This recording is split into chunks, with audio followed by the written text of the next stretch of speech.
Hey, what's up everybody, and welcome back to News Dose. And today was just a strange day. In this episode, we're going to be talking about Apple Arcade games, refrigerators, and a first-party PlayStation game coming to Xbox Game Pass, Day 1. Yeah, you didn't hear that wrong. This is a legit story and one of the most surprising things I've ever seen in the gaming world. It's just unheard of and absolutely massive for Xbox Game Pass. It's true, a PlayStation-developed game will debut into Xbox Game Pass Day 1. Now, there are some people upset about this, and I can actually understand that this time, which we'll of course talk about here in just a little bit. Also, Sony shutting down legacy PlayStation stores just got even more frustrating. We've covered this quite a bit in the last couple weeks, but how many games will shutting down digital stores truly affect? Well, it's actually mind-blowing, so we're going to talk about that as well, but as always, we have plenty to talk about, and today we're going to start off with an Apple Arcade game, Fantasian. Now, this is another game that I've talked about on several occasions, as I am a big fan of Mistwalker and Hironobu Sakaguchi. He has developed some of my favorite games of all time. He's the father of Final Fantasy, working on classic Final Fantasy games. He's worked on Kingdom Hearts, Chrono Trigger, Lost Odyssey, Blue Dragon, Parasite Eve, Vagrant Story, and so many more. He is an absolute legend in the game industry, so anytime Mistwalker is developing a game, I'm definitely paying attention. Now, unfortunately, Fantasian is an Apple Arcade exclusive, and I'm still hoping it comes to consoles and PC down the road, but I did tell you all I would keep you up to date on the release date for Fantasian. Well, it's out right now as we speak. So if you have an iOS device, I highly encourage you to pick up Fantasia. Now, I have not played this game myself, but I'm hearing some good impressions about it so far. A lot of people say it plays out like a classic Final Fantasy game, which I'm all for. I will say this though, Mistwalker did previously reveal they are releasing Fantasian in 2 separate parts. So this is not the complete game. The second half will release later this year, but the first part is supposed to be around 20 hours.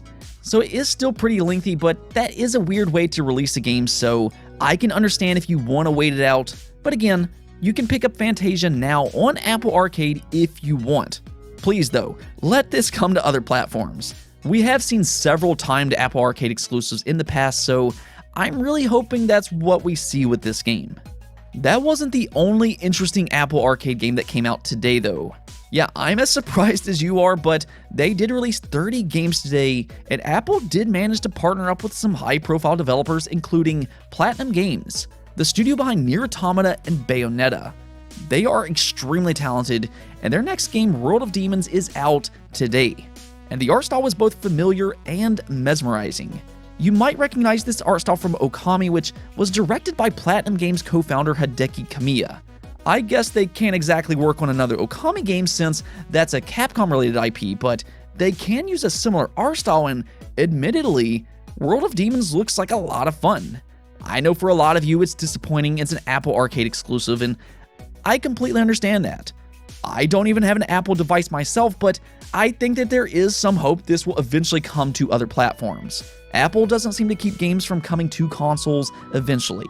We have seen them do timed exclusives in the past, so that's what I'm kind of hoping for with both World of Demons and Fantasian, but I have to say, I'm tempted to find a way to play these games. They look really good, and I like both of these developers a lot. And while we're on the topic of Japanese games, fans of the genre might be happy to know that Neo The World Ends With You will be getting news relatively soon. It's been a while since we've heard anything about the highly anticipated sequel, but Tetsuya Nomura let it be known that news should be dropping on April 9th at 3 p.m. Japan time, just ahead of the anime's first episode. Now that is late at night for a lot of you. That's 2 a.m. Eastern time on April 9th or 11 p.m. Pacific Standard Time on April 8th. So a lot of you will likely see whatever happens the next day, and if anything exciting does happen, I of course will let you know. What kind of information should we expect on the 9th though? Well, that remains to be seen. We don't really have much to go by as of this moment, other than a simple picture of the protagonist, Rendo. So this really could be absolutely anything. There's a good chance that this could be just some kind of small reveal. What I'm hoping for though personally is a release date. What we do know is that Square Enix plans to release Neo The World Ends With You sometime this summer. That's just right around the corner, so I expect marketing to ramp up soon. So maybe, just maybe, we get that release date here. Let me know though, are you excited for the long-awaited sequel, Neo: The World Ends With You? Moving on though, we gotta talk about those PlayStation Legacy stores yet again. Now I know we've talked about this a few different times, but as we all know, Sony officially revealed that they will be shutting down the PS3, PSP, and Vita store later this year. This is a huge blow to a lot of fans who enjoy playing legacy games or care about game preservation, and as we talked about before, developers are pretty frustrated about this themselves. Several developers have been affected by this, whether that be their hard work just disappearing, or in some cases, a game needed to be cancelled because they were in active development for the PlayStation Vita.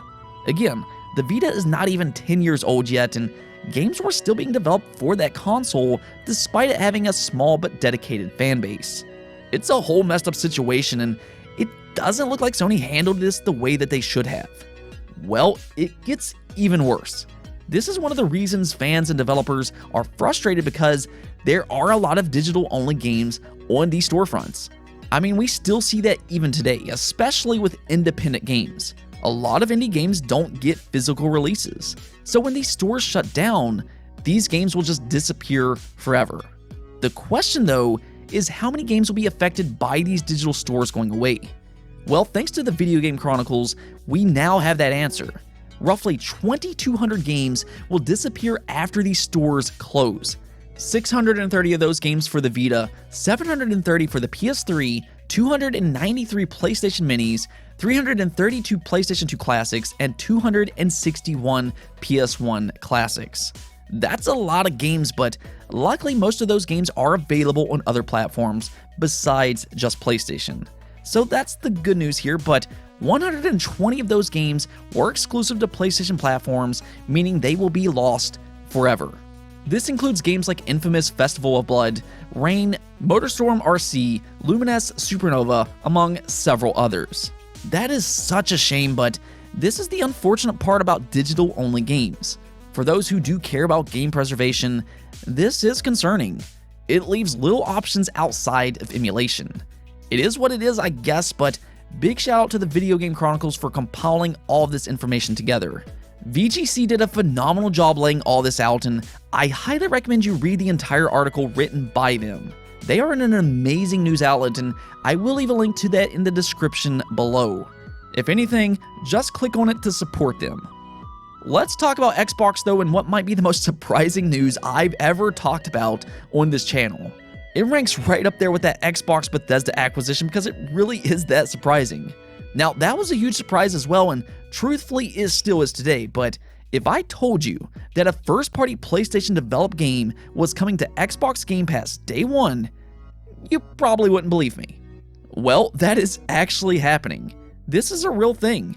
Now, we've known for a while that MLB The Show 21 was heading to Xbox platforms, but today, they revealed the massive surprise that's hit the internet in waves that yes, it's coming to Xbox Game Pass day one on April 20th. This is absolutely huge. I mean, it was already big that MLB The Show 21 was coming to Xbox platforms at all, but to see it come to Xbox Game Pass day one is nothing short of shocking and amazing. However, we are seeing a lot of mixed reactions over this news. Now, before we get into that, I do want to kind of explain how this probably came to be. See, what you have to understand is that MLB The Show 21, while yes, is developed by a first-party PlayStation studio, it is a licensed game by MLB. I imagine MLB wanted to go multi-platform, and Sony agreed to those terms in order to keep developing this franchise. That keeps MLB happy, and Sony will continue to make money off the MLB franchise. Now, when it comes to Xbox Game Pass, though, MLB is actually the publisher and not PlayStation themselves. So again, what probably happened here is that MLB and Xbox came to some kind of an agreement. This deal likely did not heavily involve PlayStation themselves, but there are some PlayStation fans frustrated by this move, and actually, I do understand at this time. Now, I love Xbox Game Pass, so I'm very excited about this inclusion, but I feel for PlayStation fans in this instance because they still have to pay $70 to play MLB The Show 21. Meanwhile, Xbox Game Pass subscribers get it for no extra charge. It's just odd to see PlayStation first-party games get special treatment on Xbox with Xbox Game Pass, while PlayStation themselves are making their fans pay $70 rather than including it into PlayStation Now or PlayStation Plus. So, I mean, I understand why some PlayStation fans aren't exactly thrilled about this. It's a great look for Xbox, I mean, absolutely fantastic for Xbox, but at the same time, it's not a great look for PlayStation. I think the smart move here would probably be to just include it into PlayStation Plus day one. I mean, at the very least, it would make your fans happy after Xbox fans are getting this game into Xbox Game Pass. Regardless though, I'm sure MLB The Show 21 will be another great entry in the franchise, and just wow, Xbox is making all the right moves as of recent. Now, there's also a rumor going around that some more big Square Enix games might be coming to Xbox Game Pass. They've been partnering up here recently with games like Octopath Traveler and Outriders. Well, IGN Korea seems to believe that 6 more Square Enix games are planned for Xbox Game Pass. Maybe something like Trials of Mana. Well, we'll see about that, but one thing is certain after today. To be fair, I think this was always certain, but Xbox Game Pass is just such an amazing subscription service. I truly believe it is a must-own subscription for anybody who owns an Xbox. Now, speaking of Xbox making all the right moves, they were rewarded for that in a very close Twitter competition today. So Twitter held a best of tweets brand competition, and Xbox made the cut. After all, their Twitter handles are pretty awesome, especially the Xbox Game Pass Twitter feed. Whoever runs that deserves an award all on their own, but yeah, the final 2 competitors were Xbox and Skittles. Well, Aaron Greenberg tweeted out if they won, they would make those Xbox Series X mini fridges a real thing. That's right, they will produce them and release them to the public. Yeah, the ongoing Xbox fridge jokes could become a really cool collectible. The thing about that, Xbox won by just a hair.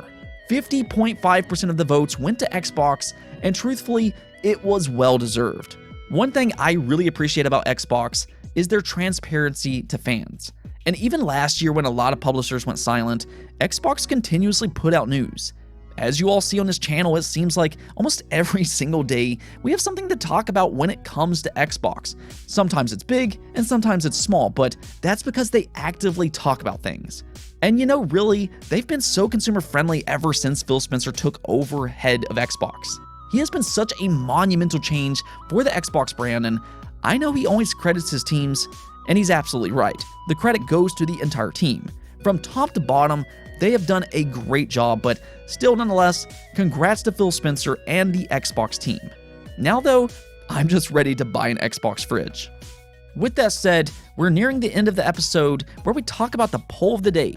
And with these new consoles on the market, we're seeing a plethora of options to play games where games can prioritize specific graphical and performance features. So I asked you all, what do you prefer to prioritize when given the option? And you all made me proud here. 74% of you said that you prefer to focus on frame rate, and I am completely with you here. I've wanted 60 FPS in games for years and years, and we're finally to that point where most games can play at least 60 frames per second. I think for me, that jump from 30 FPS to 60 on its own makes the Xbox Series and PS5 worth it. It's just so hard for me to go back and play 30 frames per second. Now, with that said, ray tracing and higher resolution looks great as well. Some of you prefer playing single-player games with those options, and okay, I get that. I've said for a while though, what I would like to see more developers try is 1440p resolution with ray tracing at 60 FPS. There are a few games that does this, including Spider-Man Miles Morales. I actually believe it has dynamic 1440p resolution, but I think that right there is a good balance for all three. It's still early in the generation though, so we'll see how developers handle this as they learn more about the hardware. Anyways though, that's it for this episode, but if you liked the video, don't forget the bell notification and subscribe button for more content just like this. Also, if you'd like to support the channel through Patreon, thank you for making this content possible. Peace out.